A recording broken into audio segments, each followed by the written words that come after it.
We sold a lot of junk, but the art was so new that junk wasn't available elsewhere, and so we sold a lot of just terrible stuff for way too much money, and people bought it and were almost happy that they'd gotten that.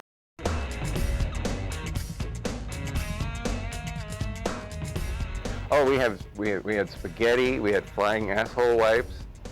We had Thrill-O-Vision. Glitz, sparkles, all this crazy. Somebody called something else a celestial, which was like a electronic sort of starfield thing.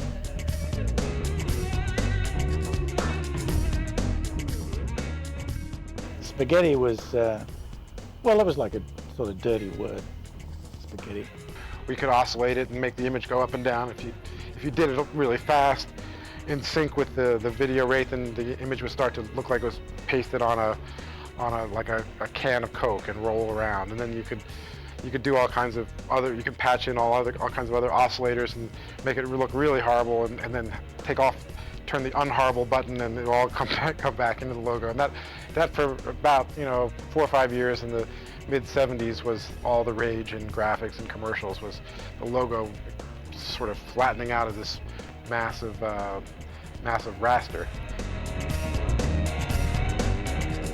And Thrill-O-Vision was what we put in the type to make it look metallic, and it added motion to the type, and that was very popular.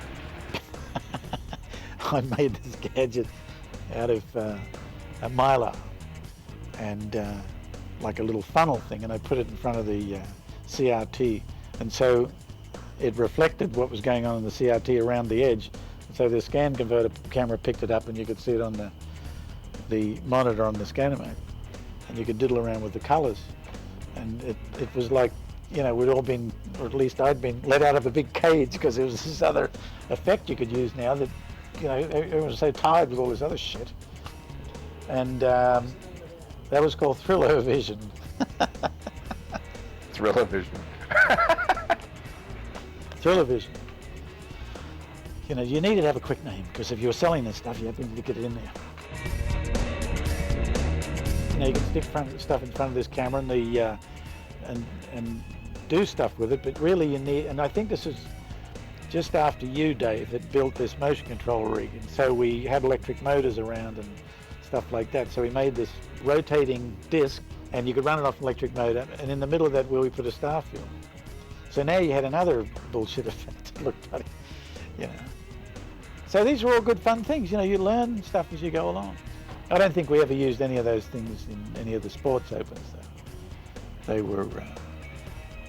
were wise to that stuff.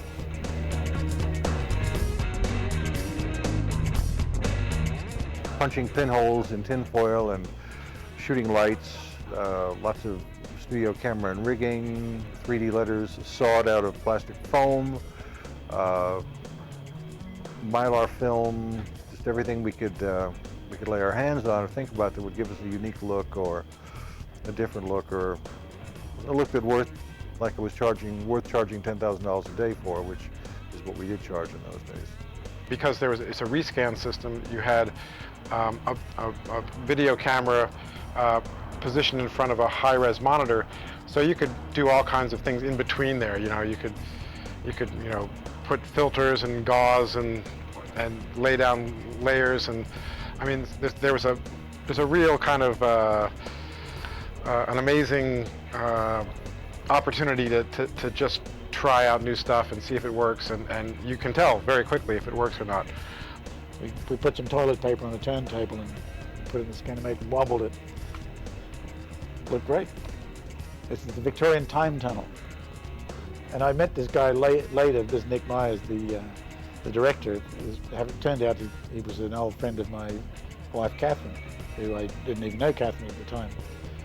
But I ran into this guy at a dinner party one night, and I reminded him, about this thing. And he said, "Oh, there you're the guy who put the toilet paper on the turntable."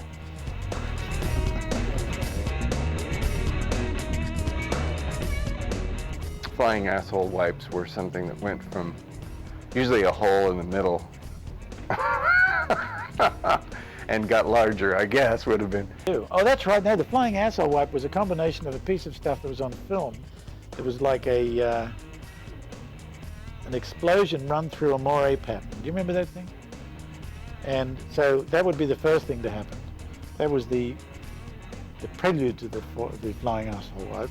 And then there was your actual asshole wipe that followed up very closely behind, immediately behind. And the true skill of the flying asshole wipe is in the timing.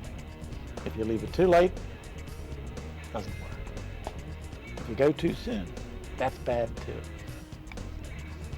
But if you get it just right, you have perfected the flying asshole wipe.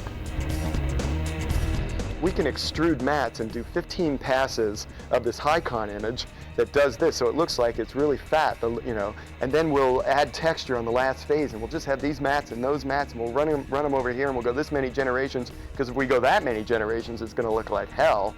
So we have to always back. What are the limitations of the machine? What are the limitations of the machine, and how can we design for that and compete and deliver in the time? And that's what the sort of genius of the Scanimate was. Most of these jobs, it's funny when you look at them these days, especially if you've purchased the DVD with the demos and the stuff, you look at these jobs and you just look at them compared to what you see these days, and they are, I'll use the word, atrocious. They are pretty darn bad looking. But in those days, believe it or not, they were groundbreaking.